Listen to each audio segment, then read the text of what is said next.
Just for a moment, I tell you, there was a time. What was it? 4 years, 5 years? Just for that little opening in history, you could feel the current. For once the current was running your way, you walked into a bank, you walked in there. Money, in, out, thank you, bang! They give you the money.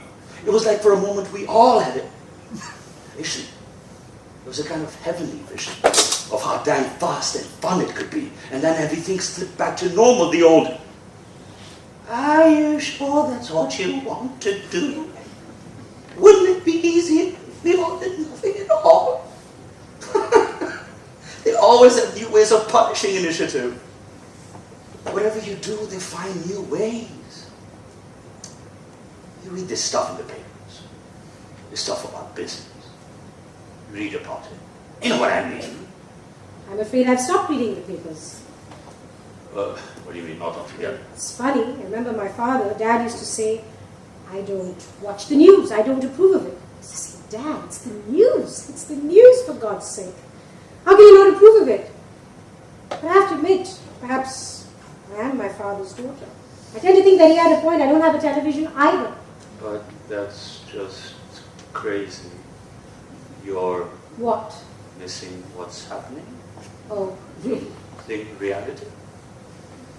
It's just that I noticed the papers were full of sort of unlikable people I couldn't relate to, people who weren't like the decent people, the regular people I meet every day at the school, so I thought it's best to just give it up. So what do you read? On the bus, Huh? I read classic novels, computer manuals. It's like that game. Name a politician you actually admire. So what is the point of sitting there raging at all the insanity? That's not the point. It's the same with new films. I just won't go to them. Old films I like. Ah, those you like because they're romantic. You can hardly deny it. They have something we don't.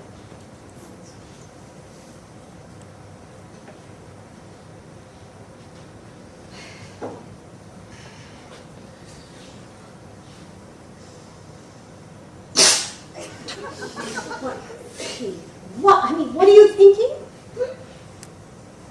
Are you putting the chili in first? It's just that I usually fry the chili so it infuses the oil. Uh-huh. I don't do it that way. I'm doing it the way I prefer. Yeah. I haven't quite asked. I mean, if I'm going to stay. I just mean for supper. I'm actually asking, are you laying out 2 plates?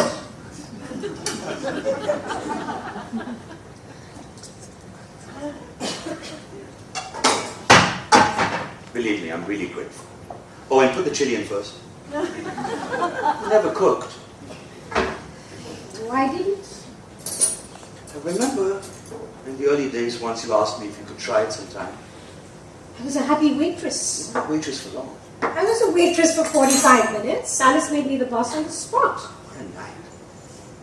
It was. Hillary's accent.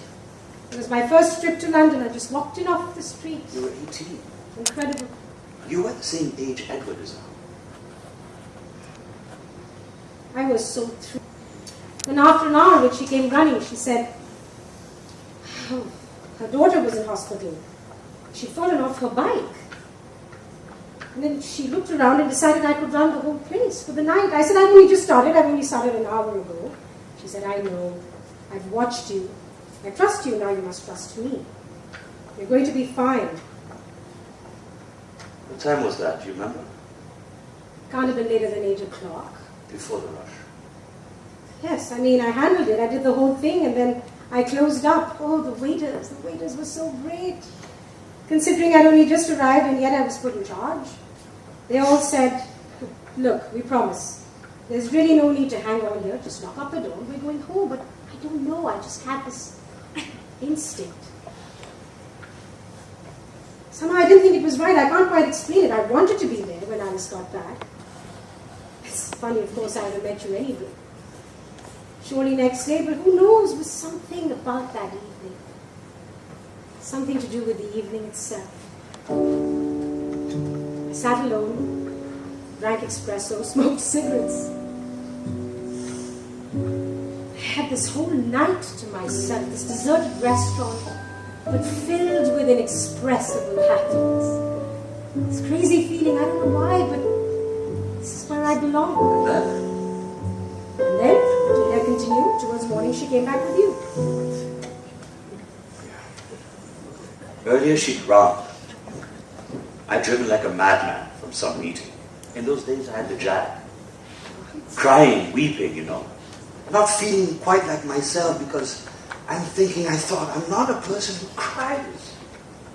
Crying with relief too at the sight of Hillary, fast asleep. Her leg in plaster, some fucking nurse. What terrible parents. How could you allow your daughter to play on the road? And then we came back and you brought us brandy and coffee. In our own restaurant at 4 a.m. I thought, oh my God, this is the weirdest night of my life. This young girl bringing us brandy and coffee. It's as if she's been with us for the whole of our lives. Yeah, that was something. It was. Didn't she stay with us? Yes, I stayed at your place on the floor. That was my moment. From that moment on, I would have done anything. Just to stay with you, just to stay in that house. I remember. I got really angry soon after. After a few weeks or so. You saying you weren't going to give up a place at university. That you weren't going to make your life in the catering trade. I didn't say catering. I never use the words catering trade. Honestly, you make me sound like a prig. A prig? No, impossible. You're a seaside solicitor's daughter. Oh. Are you saying some of that hadn't rubbed off? Oh, it was just that I loved mathematics. I loved it. I wasn't going to give up halfway. And what's more, it finally meant escaping my father. I was hardly going to pass up that chance. It wasn't easy. You started to lecture me. I was quite shocked. I was so worried. I went to Alice. I said, does he mean it? She said, never take any notice of Tom.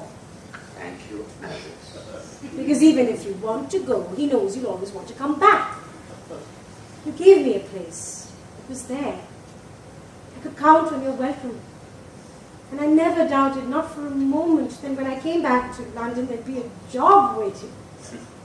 In spite of, my God, whatever else I was doing. Far more, let me tell you, far more than you ever knew. Well, I have to say, I assumed, I hardly thought. You were a young woman, for God's sake. I hardly thought you lived the life of a nun. Oh, you wish. You thought I was jealous. You did tear that painting from the wall. I did not tear it. As God is my witness, it fell down. Oh, yes, pure coincidence. This picture painted by a man of whom you happened not to approve. Call it the original art school wanker. The greasy beard and the cloth. Who had painted me at college, as I felt, rather beautifully. Rather beautifully, but wearing no clothes. But that was the whole point. You could not stand it. You saw me there on the wall. It's true, I looked at it. I just looked at it. I sent beams of hatred from across the room, and without my touching it, I admit it fell down. Oh, sure. It wasn't, to be fair. It wasn't the sight of you. It wasn't the image of you. It was my disbelief, my horror that this young woman who seemed so smart, so capable, should have her clothes ripped off her back as if they were tissue. As soon as some phony used the word art, I thought you were gullible. No, I was open-minded. And what's more, 20 years younger than you and living a life. What is it called? I was experimenting. Do you know that word? I was having a good time. You actually tried to give me a lecture. No, you did. You said, you're a part of the family. Kyra, you're like a daughter of mine. I didn't say daughter. Oh, but you did. What's this? That costly hamburger restaurant you had. You and your char-grilled hamburger face. Ashamed. I'm ashamed of the lecture. I'm ashamed of those burgers as well. The lecture, the burgers. I remember it seems to come back. And I thought, yes, I see. I realized then, here we go. What? I thought, hold on. This is it.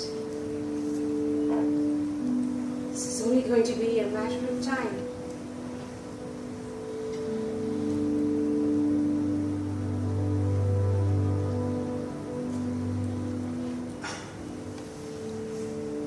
Pressing on. Missed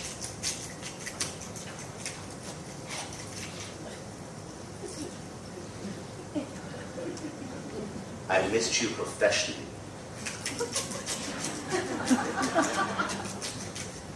Thank you. And also, I missed you in person as well.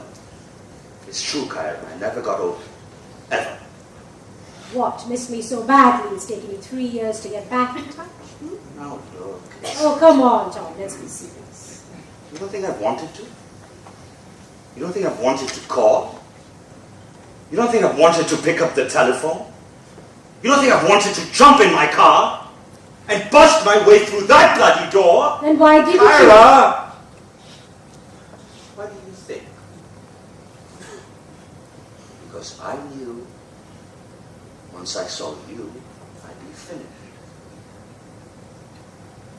I'd never be able to leave. Okay. You see? Well, I think that's an answer. You see? What? I'm getting better, well, aren't I? Getting better at what, Tom? Talking about my feelings. You said I had no gift for that kind of stuff.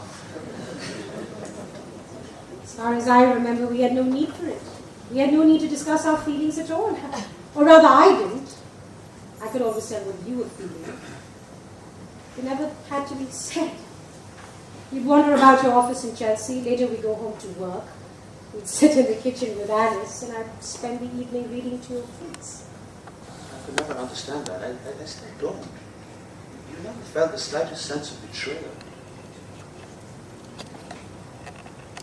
There we are.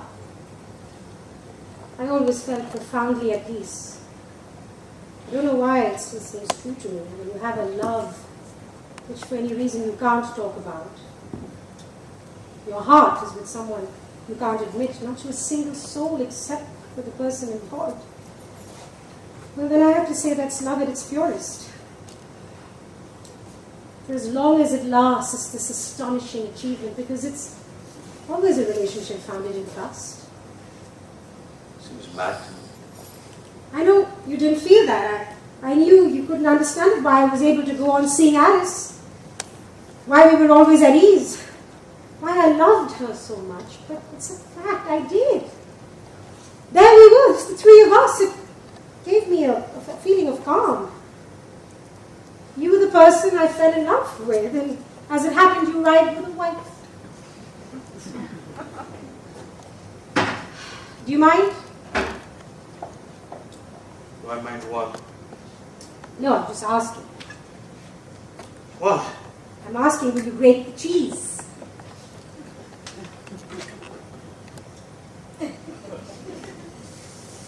You mean this? I do. Are you serious? Is this what you're calling the cheese? I haven't had time to go shopping, if that's what you mean. I wouldn't give this greasy piece of crap to a cat. I mean, what's happening, Kyra? Why didn't you say? I have this great supplier. I'm sure. For cheese. For all kinds of cheese. We could get you a weekly delivery. No problem. We'll send you fresh parmesan whenever you need. Nevertheless. I'm going to get Frank. I'm sorry? I'm going to call down to get Frank. This is ridiculous. To send out just to Delhi so he can get us something for now. Hold on a moment. What are you saying? Are you saying Frank has been sitting out there? Sure. Waiting out in the car the whole time we've been talking. Yes. I mean, yes. What's wrong with that? You leave him down there? You really are quite extraordinary. Why? I remember you had this great gift. You prided yourself on what you called your man management skills. And yet you still treat people as if they were no better than objects. Frank is a driver, that's what he does. You fully well know that drivers don't drive. The greater part of their lives they spend waiting. John, there is some sort of a limit. And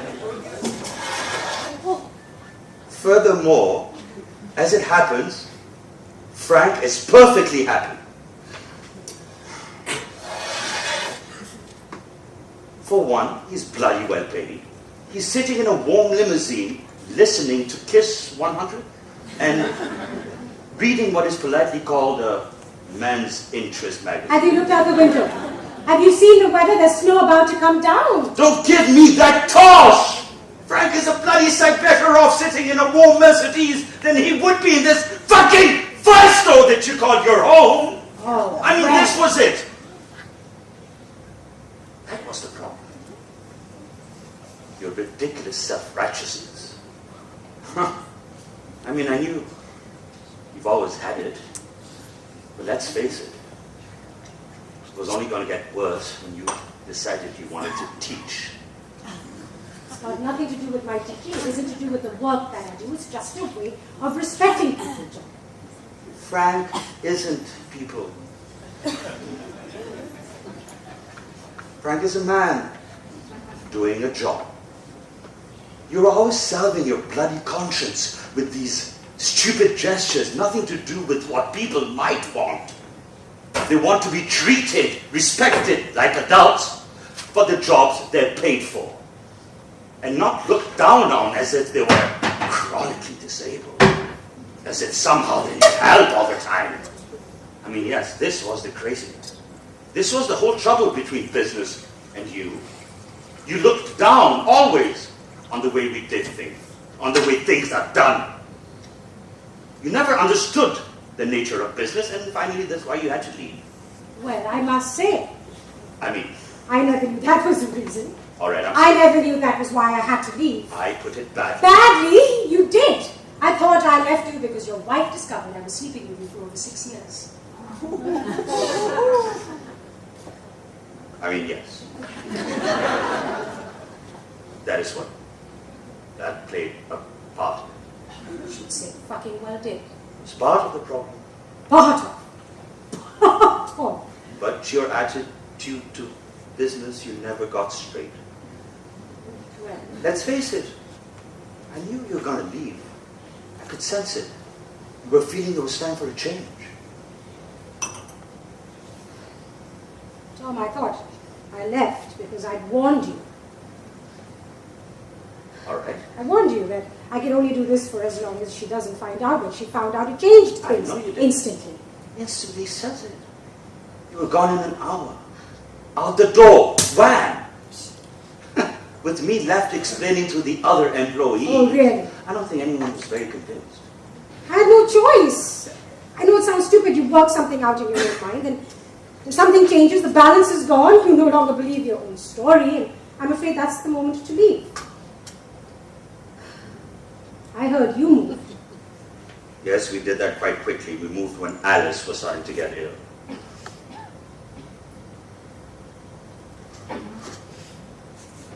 You know? How long was her illness? Well, let's say she was in the bed, in the bad bit. I suppose it was getting on for a year. I mean, we'd already known as soon as you'd left us, she began to experience dizziness. At first, you'd taken no notice. Not at the end. I know it was wrong of me, but I couldn't. I didn't think this was simply a test. What's happening is chance, pure chance. It's simply bad luck, but I couldn't fight it. I felt, oh, everyone's watching, her friends, and they think this is some trial of my character. And no doubt the bastards are saying that I failed, but Edward was just as bad. Don't ever think otherwise. He failed just as badly. I come home, 6 of his friends lying on the floor, drinking Heineken, drugs, shit, I don't know. I remember screaming, what the hell are you doing? Don't you know your mother is lying up there?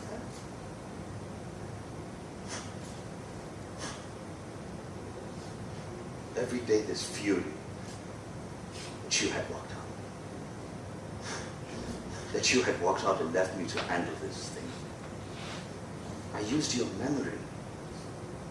I kept thinking, if I behave well, then I still have a chance.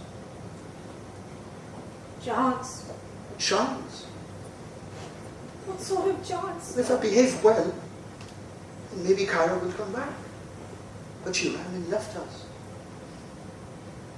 I had to. You did what you said people should never do.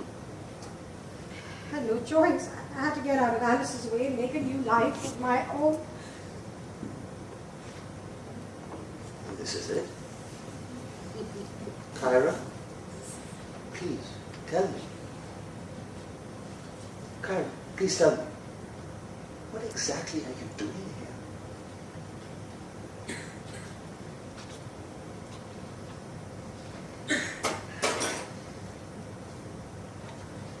Are you going to go down then? Will you speak to Frank? What should I tell him? Just send him away.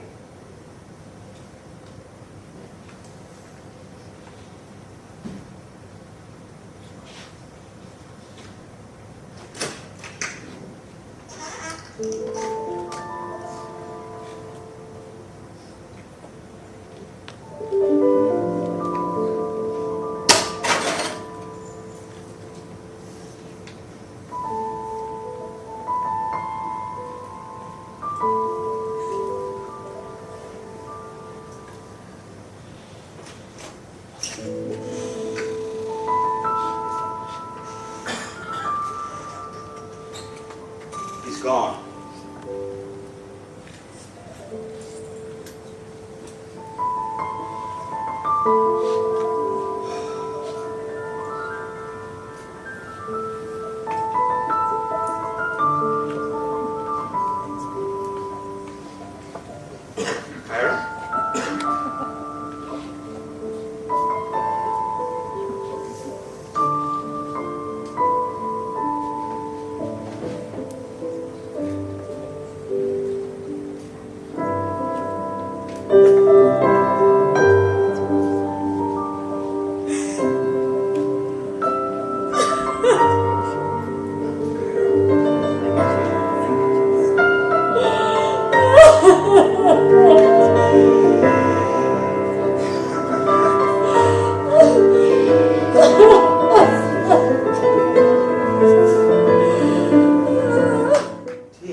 Yes, of course.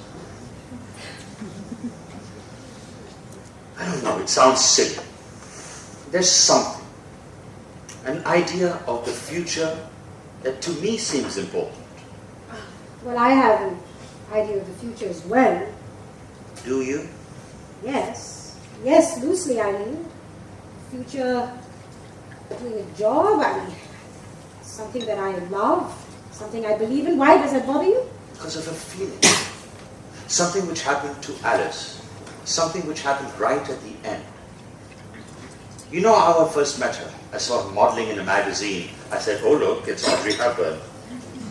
Yes. Cut out her picture, that's what I heard. I sent her flowers, red roses. I sent her these roses, day after day. After a month of this, she finally agreed to meet me in a coffee shop. No solicitors hanging on my family chair.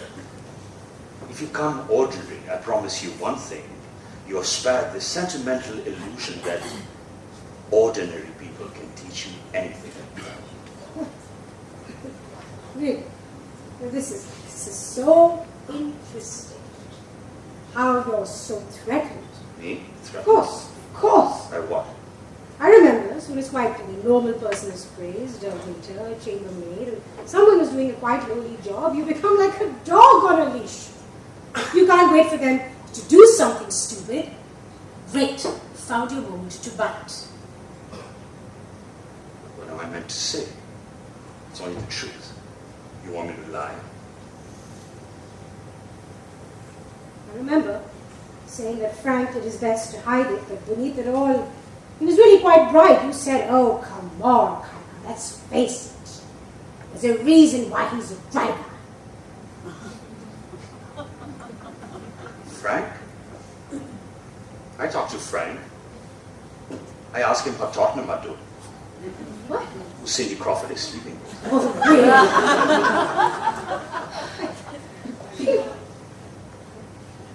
You don't talk to Frank. You don't even talk to him. I mean, please. If you turn the man upside down, his brains would come out on the floor. Jesus!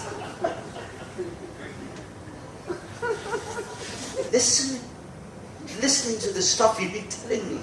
The bus, the school, even the place you chose to live in. And I'm thinking, my God, my dear old friend Kyra has joined some obscure religious cult. The cancelled Rice chapter.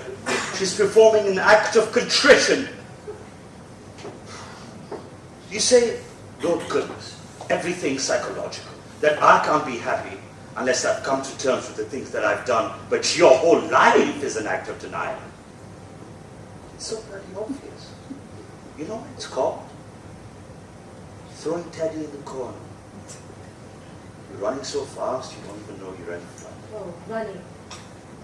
What do you suppose you tell me what I'm running from? It's obvious. Honestly. You know, that is contention. Why do men always think it's about them?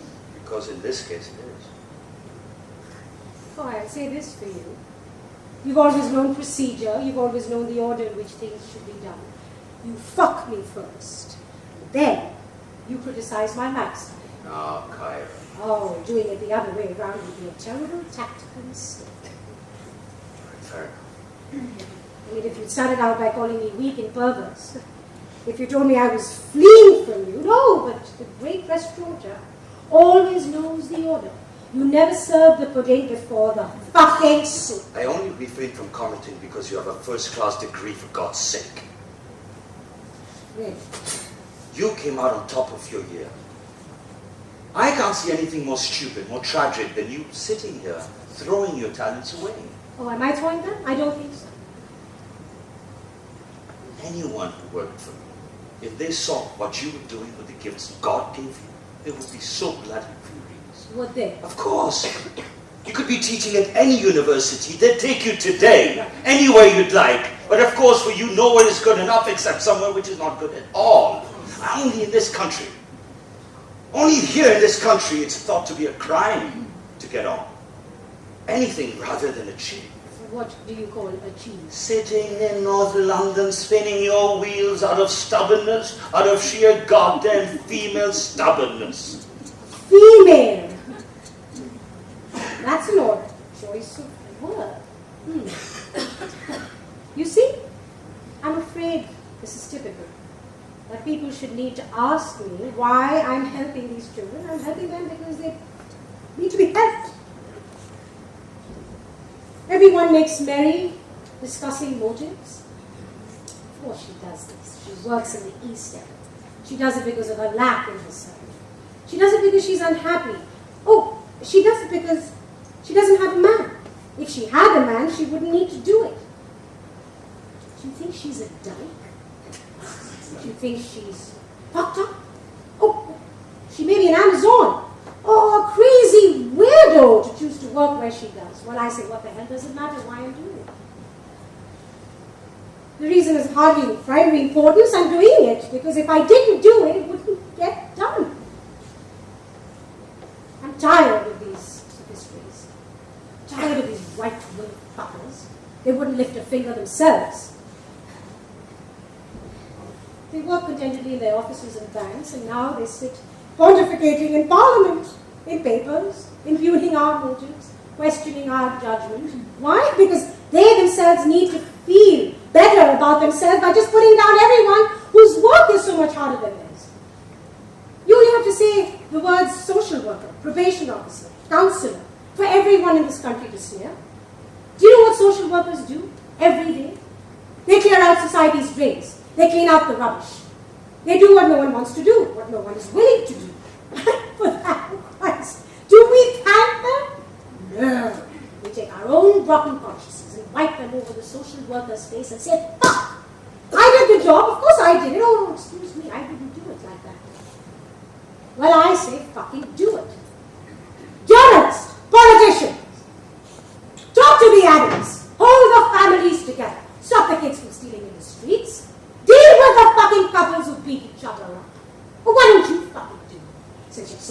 advice. Huh? Come, join us, sure. This work is one big casino. Anyone can play by all means, but there's one rule. You can't play for nothing. You have to buy chips to sit at that table. And if you can't play with your own time, with your own effort, then I'm sorry. Fuck off. You made a decision which I do not approve. Approved? You mean you signed no consent form? You took no executive decision. You did not discount me. Was that your phrase? I wasn't filed next to Alice, diminishing assets? Oh, yes, very funny, very smart. Wait. You didn't downsize me, delay me. You didn't have a brains-up meeting to discuss the strategic impact of letting me go. I just went, and there was no management buyout. Oh. Is this your idea of satire? Oh? And I suppose it's meant to be at my expense. I knew this job of yours would make you a smart ass. Teacher, of course. They all look down on business. They all mock business. Tom, I have to ask you, are you not developing just a bit of a chip? Not at all. I mean, earlier this evening you were going on about business. No one understands business. That's what you said, right? But suddenly I must say I hear it everywhere. These so-called achievers trying to tell us they have ingredients. The whole of society must bend down on their knees and thank them. Why? Because now they do something they no longer call making money. We all have to call it something much nicer. We have to call it the creation of wealth. Putting your money in your pocket. No longer the happy matter of piling up coins. No. We have to call it an intrinsic, worthy activity. And the rest of us are ungrateful, immoral. We must simply be envious. If we can't say it out loud constantly, you have to laugh. It's the modern phenomenon. A new disease, self-pity. Self-pity of the rich. No longer must they accumulate, but now they have to also line them up and thank them as well. Well, I have to tell you, I spend my time among very different people. Among people who have nothing at all, and I can tell you, in them I find at least one great virtue. Unlike the rich, they don't have any illusions about doing something right. They don't sit about whining. They don't suffer from delicate feelings. They don't say, oh God, we're misunderstood and we're undervalued. No! They get on with their day-to-day lives of trying to survive on that street. And I tell you, that street, if you actually go out there and learn how to survive, it's 1,000 times harder than being in a government. Leading an export drive, or perhaps even harder than running a fancy bank. You know, Tom, the sad thing is that I knew that. You knew that. When I first met you, you knew that full well. It was your charm. It marked you. It made you different. And I'm not sure the moment at which you forgot. That's what I'm trying to say to you. There's a difference between us. There's a kind of a gulf now. You're right. I have become my anger. And now I think we should go. I'm not saying it was highly intelligent. At that time I thought it was crazy. I told you it was stupid. It was rebels. It wasn't rebels, Tom. It was deliberate. And please, whatever you do, don't start lying to me. Please. Do you think it was easier just to walk out on your lives?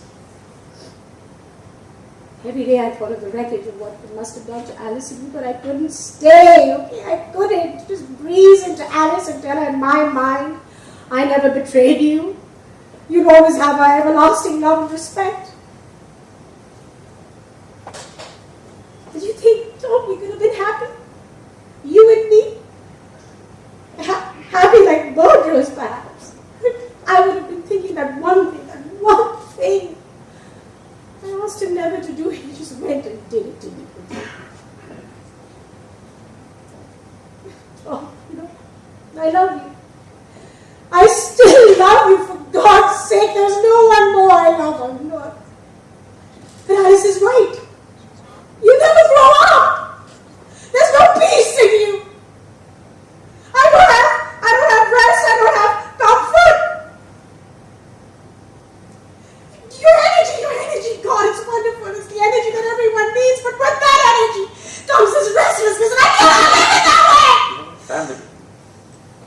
she said that she wanted family. I'm happy to start a family again. It's too late, you know that. You know when you live next to cancer, it fucks up your brain. You start thinking everything's judgment. And when you start thinking that, then it's time to die. Yes. He's coming.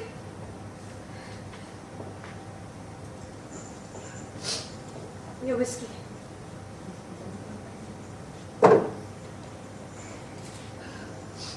I came here because I wanted forgiveness. I thought you'd said, okay. Things just happen. Life's not a court. Things just happen by chance. A girl of 18 walks down the King's Road, and in that girl there's infinite potential. I suppose I just wanted something back from that. Goodbye. Goodbye then. If anything, come to one of the restaurants. There are one or two which are actually not that bad. On a good night, it's almost as nice as eating at home.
Diana is in a very difficult position. I mean, no matter who she talks to, who she looks at, there's going to be supposition and gossip. Oh, come on. This is much worse than that, isn't it? It's become worse than that because Will Carling has become besotted with her and she can't get rid of him. Yes, but she's putting out messages constantly, physical and emotional messages, and she's doing it to married men. Take the love, the night is over, this masquerade.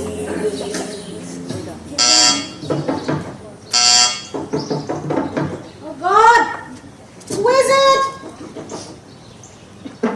Right, for Christ's sake, what the heck is going on? Coming! Oh, I don't believe it! Surprise! What are you doing there? Come on in! It's freezing. What have you got there? It's kind of a joke. Oh my goodness. I don't know, at the time it seemed funny. Put it down over here. Jesus, what time is it? I was frightened I'd miss you. I was frightened you'd already be gone. Christ almighty, I must have overslept. What time is it? 7 o'clock? I don't know, perhaps this is a crazy idea. I don't know what it is.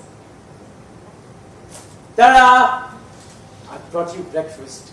You said you miss breakfast more than anything else? So here it is. You make a wish and it's here. I don't believe it. Oh my God. You know, I went to the Ritz. Yes? I have a friend. He's my best friend actually. He was at school with me.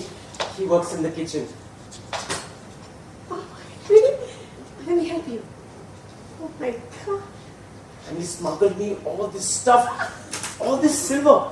Apparently these guys lose 30 ashtrays a week. That's how the rich stay rich, I suppose. Unbelievable. I'm afraid that the toast's a bit hard. Oh, God. And there are croissants. Oh, The eggs are scrambled. oh, it's fantastic. The oranges have been freshly squeezed. At least, I know that the coffee is hot. Oh, Edward. Well, they look pretty nice when they left. Oh, we'll eat them. This is wonderful. And look, bacon. I thought you'd be pleased. Oh, my God. Oh, I didn't eat last night. And look, the pièce de résistance. Just smell the napkins. Oh, my God. Thank you, Edward. Thank you so much. Hey, look. It's just breakfast. I know. I've just brought you breakfast. Yes. Are we going to eat it? Yes, we have to eat very quickly. I'm getting late for this boy. You know, I'm teaching him off my own bat, extra lessons. Sometimes I think I must be going insane. I wake up at 5:30, sometimes even earlier, and I think, what the hell am I doing? But it's that spark in someone. This boy has that spark. That's what's being a teacher. You just have to find that one really good boy, one really good pupil.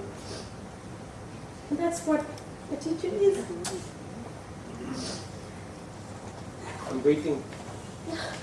Your chair. I can't believe this. Oh my God, this was wonderful. Are you ready? Yes, I'm ready. Then sit. Oh, what do we start with? Juice.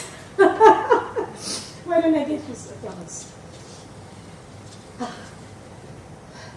Oh, Edward, this is terrific. Come on, let's eat. Nothing. Eggs, yes! Oh, this is incredible.